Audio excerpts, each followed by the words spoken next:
We're doing a little bit of smoking and eating and drinking, but I'm wondering if you have smoked anything interesting lately, Mr. Well, Gibbs. it's funny you ask, because I did actually just smoke something interesting. See, you do that a lot. You have a cigar right before the show. I do. I find that it's a good time for me to go sit down, write a review, have a cigar. Nice, I go Casa de Monte Cristo, and Ken over there at Casa de Monte Cristo, he's been on the show a couple times. He recommended a couple cigars, 3 cigars to me, so I didn't smoke them all at once. Although, maybe we work on blending cigars that way. Let me just tell you, I try to make it a point to only smoke in moderation. Only one cigar at a time. Yes, right? That's right. So I picked out 3 different cigars that he recommended to me. Okay, so recently I've been buying smaller cigars because I realized that everything in my humidor is enormously Gordo sized. Is immediately an hour and a half, right? Yeah.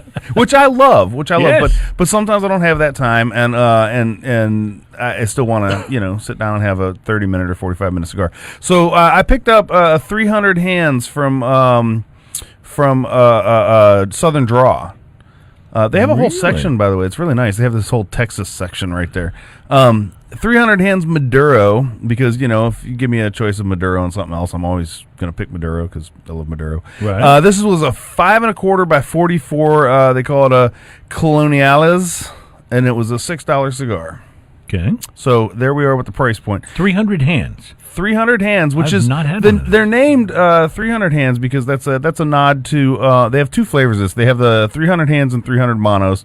It's a nod to the amount of hands it takes to create a hand-rolled craft a cigar. Yeah. And by the time how many they hands plant it goes through, they raise the tobacco and so on, right? Right. So it's really interesting. It's a pretty cigar. There should be some pictures up on this, and it's a smaller cigar than I usually smoke, but on the smaller cigars you get a lot of intense flavors. The appearance on this is dark brown, very dark brown, very roasted, like roasted coffee bean color almost, like almost black, dark brown. A very firm texture, a very firm feel on this with some texture on the wrapper. The pre-light sniff on this, leather. I got a lot of chocolate and espresso and cedar. Like this was right up my alley when it comes to what I want to smoke on a cigar. The pre-light draw, I used a punch. The draw was a little tight. I went ahead and stuck out the draw, which rewarded me later, even though it was a little tighter than I like at the beginning. The pre-light, you had a tough one last week. I did remember that, and I had to fight with that one. This was I think Ian won, although the cigar got him 3 times really good with the ash. Very large cigar. Oh, the cigar fought back. Yeah. That was the one that ash kept falling on me. Yes, I know.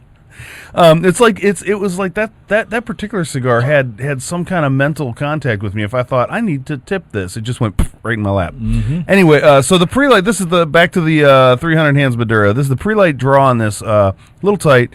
Coffee, mocha, cedar. I mean, it really just it was hard to distinguish anything else because it had so much of those 3 things, which makes a delicious aroma. By the way, yeah, no kidding.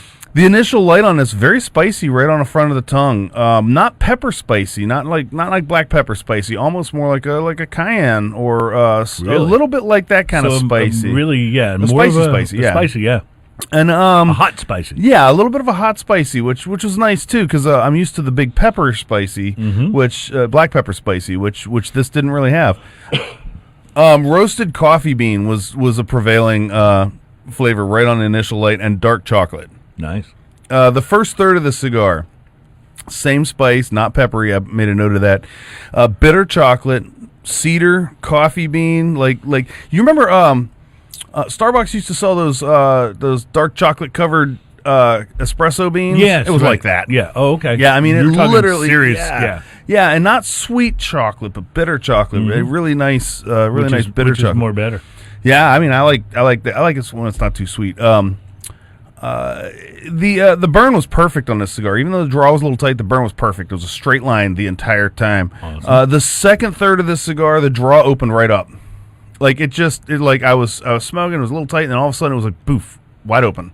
And I was like, man, that's where I wanted it. Yeah. The cedar ramped up. Chocolate and coffee were just huge and big. It had more smoke in the middle of the cigar, less spice, good solid ash, perfect burn all the way through the first third of this. Nice.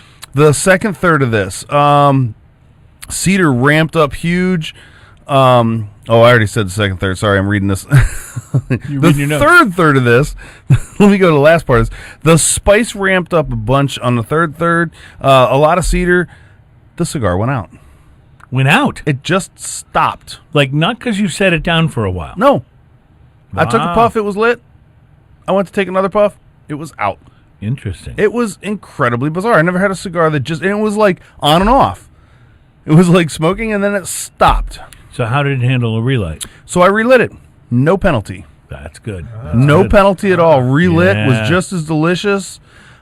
And it was fantastic. I smoked it down to a nub. If you look at the picture on there, you'll see that like it's tiny at that point in time. My only complaint with this cigar is the label was difficult to get off. Like I fought with it. I actually pulled my see. pocket knife out and cut the label off, so So I could think smoke the last bit. I think of I that. mentioned that recently I'd had some You that had I a- struggled was it a with punch because or was it it was it was the H. Upmann by H. Adrian, Upmann, yeah. which it's a delicious cigar, but I had a whole box of them that as I went through this box, every time I'd take the label off, and there's two bands, two labels, it would pull with it a little part of the wrap Right. relief, and So- then from then on, this cigar doesn't smoke as well. Mine didn't pull the leaf off at all. It was glued to itself, and it was glued tight But it enough was hard to where to you get it- couldn't slide yeah, it. But yeah. I couldn't get it. I even got one corner and it tore, but it tore in the wrong direction.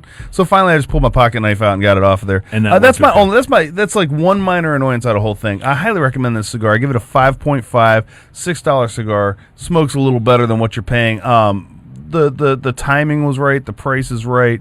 So if you want a small like dark chocolate and coffee bean cedary bomb, this was great. It's definitely in the beginning of full flavor, the high part of medium flavored cigars. But 5.5 price versus quality, I think it's fantastic. Dave, the way our price versus quality scale works is that it's a 1 to 10. 5 means you get exactly what you paid for. So if you give a cigar a 5, it's like that cigar cost me $6. It was worth $6. Wouldn't be happy paying $7 for it. Would be thrilled if I paid $5. That's the way that works.